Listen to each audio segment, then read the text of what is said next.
Halo Bapak Ibu semua, bagaimana kabar Anda sekarang? Semoga selalu sehat dan sejahtera.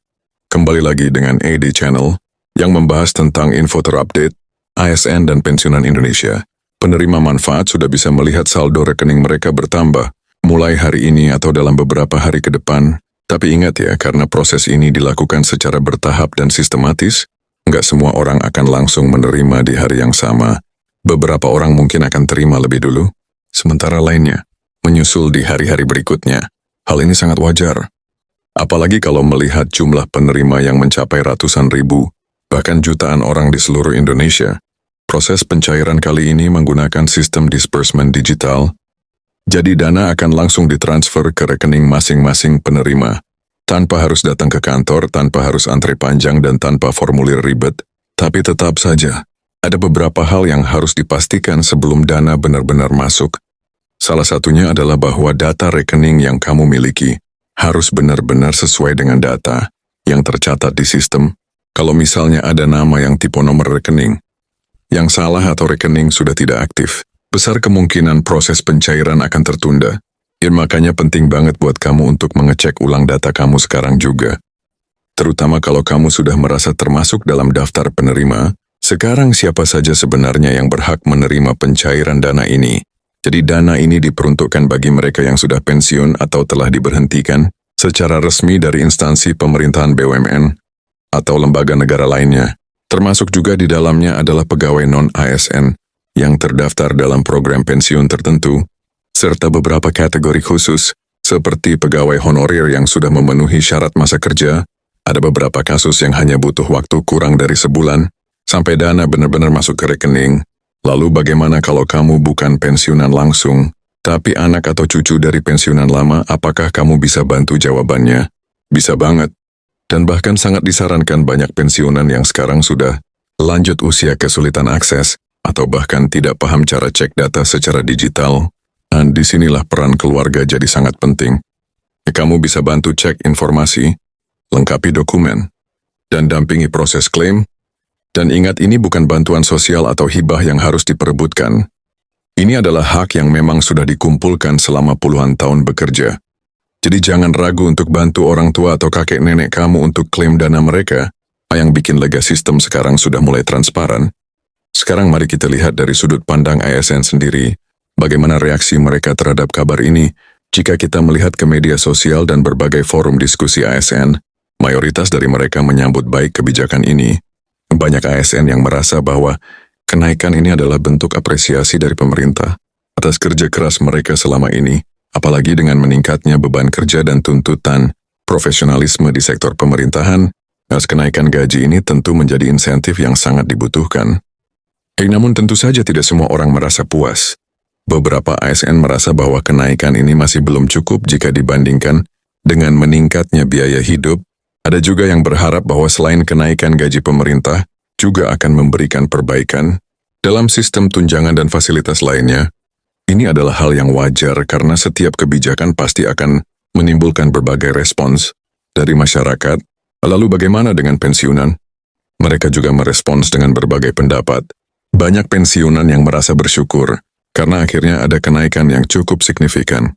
Setelah sekian lama, namun ada juga yang berharap bahwa selain kenaikan gaji pensiunan juga akan memperhatikan aspek lain, seperti fasilitas kesehatan dan kesejahteraan lansia. Jadi kesimpulannya, kenaikan gaji 16% bagi ASN dan pensiunan di APBN 2025 ini adalah kebijakan yang sangat positif dan sudah lama dinantikan. Meskipun masih ada beberapa pertanyaan yang perlu dijawab mengenai mekanisme dan dampaknya secara keseluruhan, ini adalah langkah maju yang harus diapresiasi. Bagi Anda yang merupakan ASN atau pensiunan, ini adalah kabar baik yang patut disyukuri. Bagaimana menurut Anda? Apakah kenaikan 16% ini sudah cukup atau masih ada hal lain yang perlu diperhatikan oleh pemerintah? Berdasarkan pernyataan resmi dari Menteri Keuangan, prosesnya akan dilakukan secara bertahap dan terorganisir. Pemerintah akan membuka pendaftaran online dan offline agar semua pensiunan bisa mengakses informasi dan mendaftar dengan mudah. Bagi Anda yang familiar dengan teknologi, bisa langsung akses lewat situs resmi Kementerian Keuangan atau lembaga pensiun terkait. Tapi bagi Anda yang lebih nyaman dengan cara manual, bisa juga datang ke kantor layanan pensiun terdekat di mana petugas akan membantu proses pendaftaran dan verifikasi data.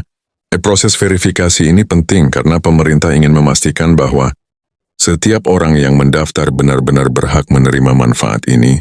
Jadi akan ada proses pengecekan per NIP, masa kerja dan status pensiun. Setelah data diverifikasi, Anda akan diminta untuk memilih apakah ingin bergabung dengan skema baru ini. Anda menordas keputusan hari ini sudah final. Anda yang sudah memilih tidak bisa diubah lagi ke sistem lama. Beberapa ahli ekonomi menyebutkan bahwa revisi ini akan menjadi salah satu kebijakan paling berdampak dalam meningkatkan kesejahteraan pensiunan di Indonesia. Dengan memahami kebijakan ini dan mengecek kelayakan, pensiunan dapat menjalani masa tua dengan lebih tenang dan sejahtera. Bagikan informasi ini kepada keluarga, teman, atau siapa saja yang mungkin berhak mendapatkan pesangon ini. Lantas siapa yang berhak mendapatkan pesangon? Pensiunan yang memenuhi syarat tertentu dapat mendapatkan pesangon hingga 1 miliar rupiah. Syarat-syarat ini meliputi masa kerja yang cukup panjang, jabatan atau posisi selama bekerja, dan faktor ekonomi serta kebutuhan finansial. Bagaimanakah cara mengecek kelayakannya? Pensiunan dapat mengecek kelayakan mereka melalui portal resmi pemerintah atau dengan menghubungi instansi terkait. Dokumen pendukung seperti surat keputusan pensiun, slip gaji terakhir, dan bukti masa kerja juga perlu disiapkan. Kebijakan ini diharapkan dapat meningkatkan kesejahteraan pensiunan dan memberikan mereka kesempatan untuk menjalani masa tua dengan lebih tenang dan sejahtera. Namun, pemerintah juga akan melakukan evaluasi berkala untuk memastikan efektivitas kebijakan ini untuk mekanisme pencairan dana pesangon. Taspen selalu mentransfer pembayaran gaji pensiun di awal bulan, termasuk untuk bulan Mei.